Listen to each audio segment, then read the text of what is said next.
Hey, hello, how do you...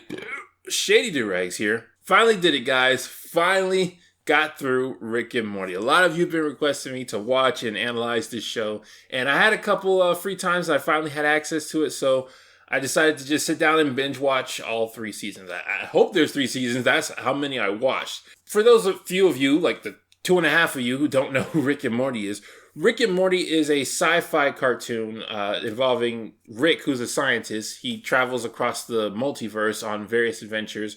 He's the smartest guy in the universe, and he takes his grandson Morty with him. And the reason he takes Morty is because Morty is so dumb, it actually contributes to the plot. And they just go on adventures with each other. So yeah, after watching all 3 seasons, what did I think of it?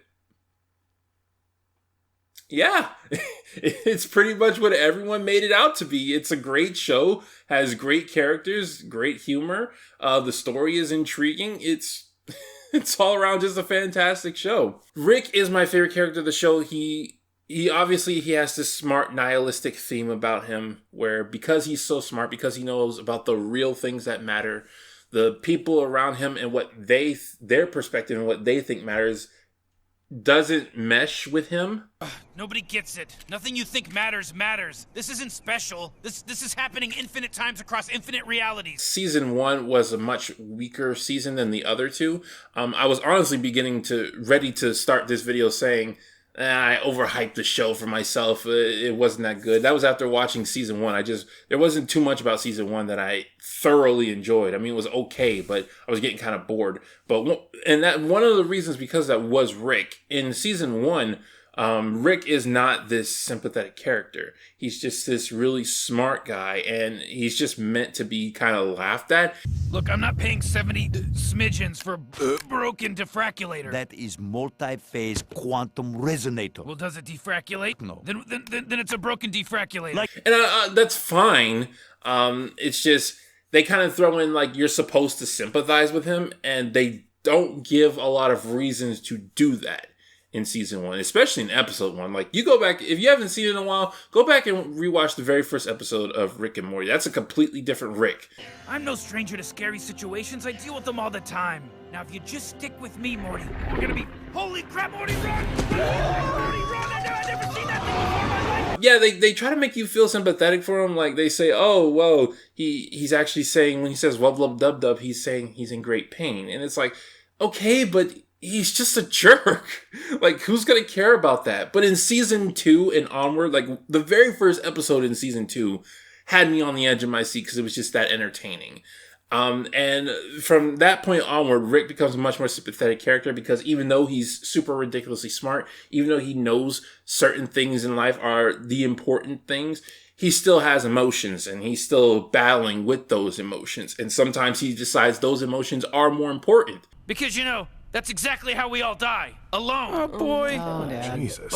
But, here's the thing. Bird Person is my best friend. And if he loves Tammy, well, then I love Tammy too. Morty starts off super annoying, but I expected Morty to just be annoying throughout the whole thing. Like, I was just on par with that. No, Morty actually becomes a very interesting character. Mainly, as the show goes on, he starts getting more comfortable with all the stuff he and Rick are going through. She's a Crutabulon warrior priestess from Crutabulon. I know where Crutabulons are from, Dad. Chimentolo. Chimentolo, younglings. Hymen Cholo. And he also starts developing an attitude. He becomes a lot like Rick, and I think that's very good character development. And in the last season, he was getting so snarky, like Rick was actually getting proud. We're technically your boss. Oh, please, Morty. You pay as many taxes as you have pubes. Oh, I got pubes, Commander and Queef. You want to count them? Commander and Queef. Summer, I expected Summer to be my favorite character just because of how much I've seen the fandom, like, really push how calm she is in these situations. She's okay. I like her. As good as this show is, I'm not going to say it's perfect. It does have some flaws. Like I said, season 1 is not the best season.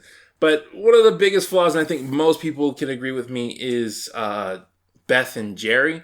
Now, I expected to hate these characters more than I did because the fandom just really does not like Beth and Jerry.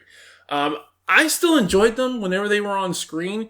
It's just, after season 1, funny enough, they're actually pretty decent in season 1. Like, I had no problem with them in season 1.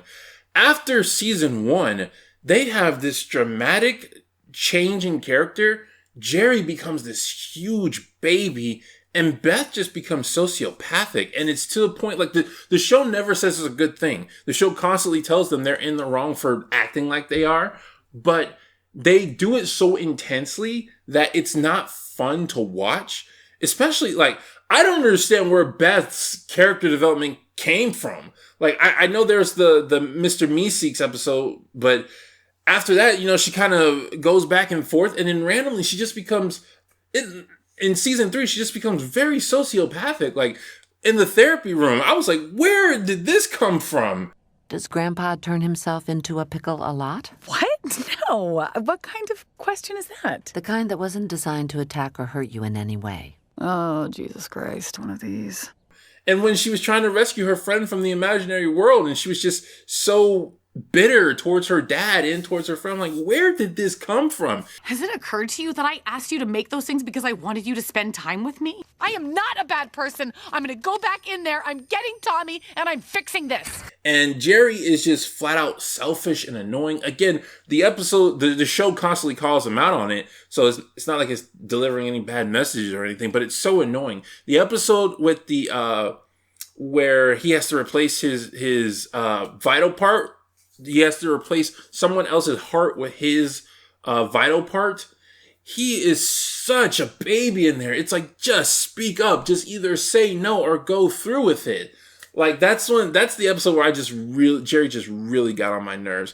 And again, it's not like they're not entertaining to watch. I agree with most people that they are one of the biggest problems in the show, but I don't think they're that bad. Like, I was actually rooting for them to get back together in the end, because the show had this theme where it said that even if their marriage was toxic, even if they had better lives, they would ultimately be happier together. Like, that constantly got brought up throughout the show. So I was thinking they should get back together. But even then, them getting back together didn't really feel earned. Them getting back together felt like it was really rushed, just to recap what season 1 had. Some other things that I just did not like: freaking intergalactic television. No. Just no. I could not stand intergalactic television. Like, it's funny when it's just clips on YouTube, but when you watching an episode and it's because it's improv. It's improv after improv after improv, and it's so obvious. It just pulls you out of the experience.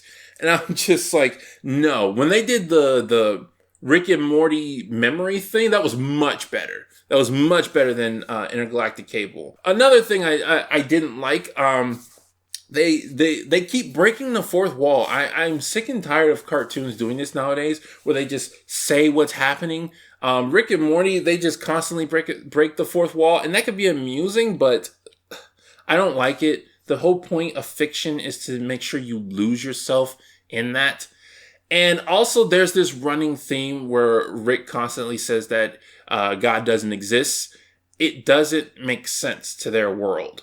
It feels like they're trying to drive home a plot point that the writers firmly believe that God doesn't exist. That's why they keep having the smartest person in the universe say it. But it really doesn't make sense because, A, they've shown that there can be a God because Rick created a universe and he was that universe's God. And then somebody in that universe created a universe and they were that person's God, etc., etc. So there could possibly be a God. And there's a devil. There's a devil in the show. Not a devil, excuse me. There's the devil in the show. And Rick isn't even surprised by him. So what are you, like the devil? What? Sorry? Are you the devil? A demon? Leprechaun? Grandpa Rick! Hey, I'm not judging. Just like to shoot straight. Like, what? The devil is running around, but there is no God in this universe? Like, even if you don't know the lore of the Bible, even if you don't know that Lucifer was an archangel that served under God, how can you have a devil but no God? That doesn't make any sense. Like, so yeah, it felt like they were really just trying to push that point home for their own personal reasons. It didn't work within the show. I'm guessing, being the Bojack guy, being known for Bojack Horseman, there is a slight debate on which is better, Bojack Horseman or Rick and Morty. Most people from each show think that theirs is the coup de grace when it comes to high entertainment. Coup de grace did not work in that sentence, but nobody's going to know. So, which do I prefer? Which do I think is better, Rick and Morty or Bojack Horseman? I'm the Bojack guy. I gotta say Bojack, right? Well, personally, I like Rick and Morty better. I personally enjoy Rick and Morty because when I go to watch something, I go to look for it for entertainment purposes, not for educational purposes. And while BoJack Horseman is entertaining, Rick and Morty's primary focus is entertainment, making you laugh, and that's what I appreciate more.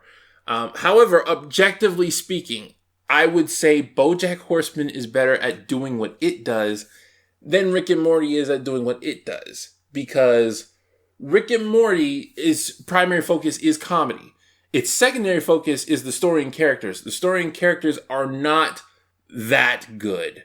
Whereas BoJack Horseman, its primary focus is the story and characters, which are amazing, and its secondary focus is the comedy. The comedy in BoJack Horseman is better than the story and characters in Rick and Morty. So that's why I say BoJack Horseman is better at what it does than Rick and Morty is. But I am excited to see where this show continues going, and I will be trying to make some videos off of it if I can.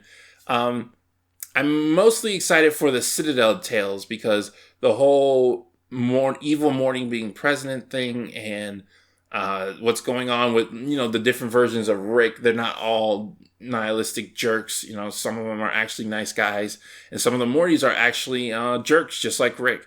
So that's mainly what's piquing my interest, but yeah, I had a good time, and I don't know what more I can say about that.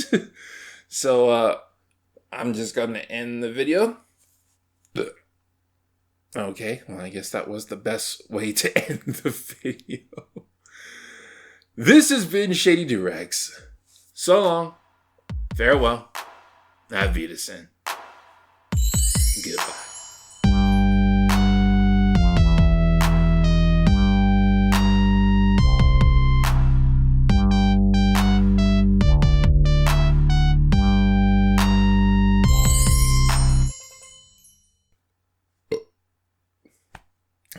A little bit left over.